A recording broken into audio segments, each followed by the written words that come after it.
The purpose of this video is to discuss the steps necessary to complete exercise 5-19. I've already gone ahead and laid out the three views with the basic rough shape of each of the views. The main thing that I want to talk about for this demonstration is the top view. The top view has to be derived from the front and right side views. So we're going to take a look first at all the lines required to make the front view operable. So first thing I'm going to do is project my line over to here, which represents the bottom groove. This line right here is actually going to extend all the way to the end to make up this portion. Then I have a line that needs to be projected from here as well to make up the flat spot on the front view.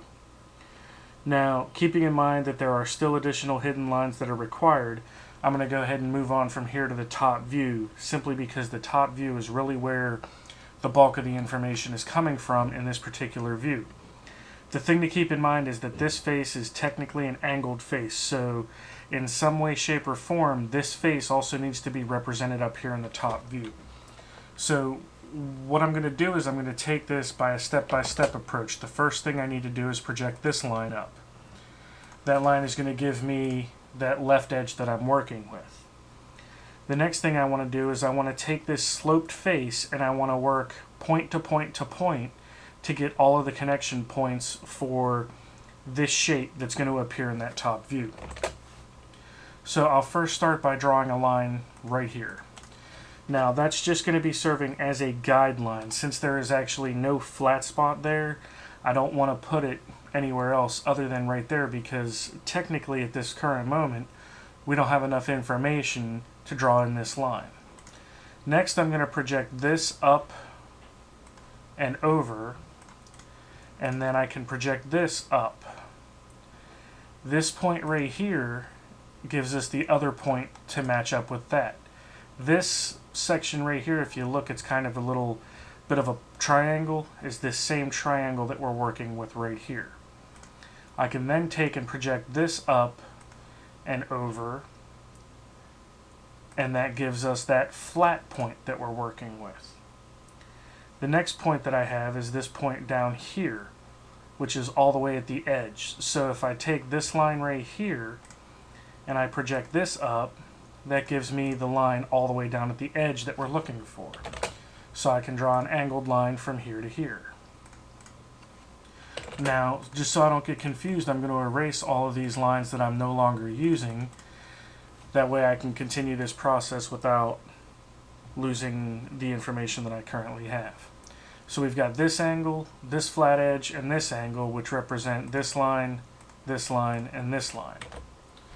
Now, that being the case, I also have a back edge in here that I need to represent up here. So what I'm going to do is project this up and over to here. Now, where that's going to be connected from is the leading edge of that face, which is right here. So we'll put that angled line in. This corner is actually going to be cut off because there's no corner there when we look at that angled face.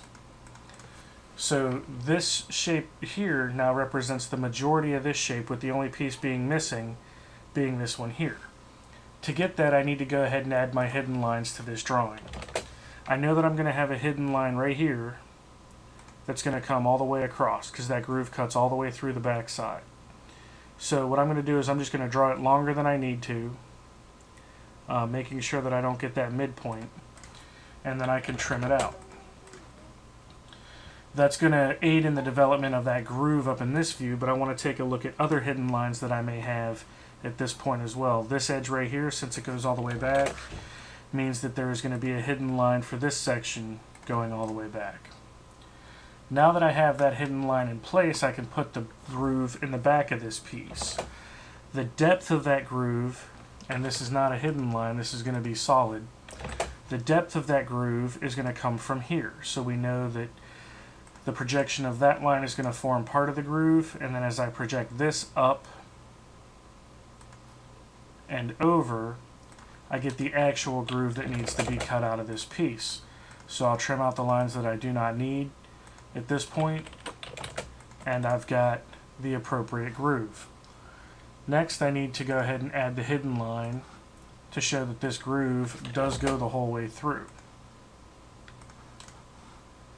And just a couple more object lines. I know that I have an edge right here, so I need to put in this edge.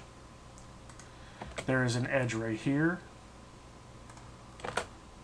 And last but not least, there is also a hidden line to represent this edge here. And the way to get that, I could either project it up and over, or if you look, that's the same point that I used to create that point. So I can just draw my hidden line in this fashion here. So these are the lines and these are the steps that need to be taken to complete this particular assignment. If you take this point by point by point, it does make it a much simpler assignment. So use that in your approach to this particular project. The centering of the views and the dimensioning, you all should be familiar with how to do that right now, but there is one thing that I want to show you as far as the dimensioning is concerned. I need to measure this angle at 30 degrees. Well, there is nothing here for me to measure off of. So if you switch to the dimension line, or the dimension layer, and just draw in a dimension line like this, you now have something that you can use in your angular dimensions to dimension off of. So there's several cases in this exercise and in the next exercise where that's going to be something necessary to complete the assignment.